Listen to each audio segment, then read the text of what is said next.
ഇടുക്കി മൂന്നാറിൽ വീണ്ടും കാറിൽ യുവാക്കളുടെ സാഹസിക യാത്ര. മാട്ടുപ്പെട്ടി റോഡിലൂടെയായിരുന്നു യുവാക്കൾ അപകടകരമായി യാത്ര നടത്തിയത്. ഡോറിലൂടെ ശരീരം പുറത്തിട്ടായിരുന്നു യാത്ര.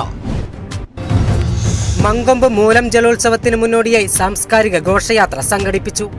ചമ്പക്കുളം കൊച്ചുപള്ളിക്ക് സമീപത്തു നിന്നും നെടുമുടി ഗ്രാമപഞ്ചായത്ത് president mini Manmadhan Nair flag off ചെയ്ത ഘോഷയാത്ര ചമ്പക്കുളം പടിപ്പുര ക്ഷേത്രത്തിന് സമീപം സമാപിച്ചു.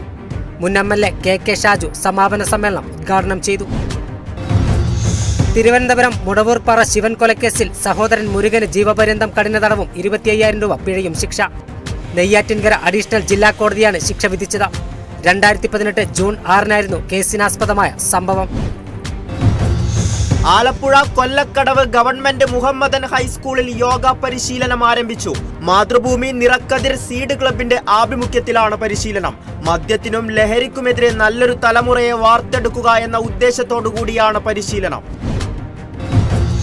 തിരുവനന്തപുരം നെടുമ്പങ്ങാട് റൂട്ടിൽ വാഹനാപകടത്തിൽ ഒരാൾ മരിച്ചു. ചെക്കക്കോണം സ്വദേശി ശശിധരൻ നായരാണ് മരിച്ചത്. റോഡ് മുറിച്ചു കടക്കുമ്പോഴായിരുന്നു അപകടം.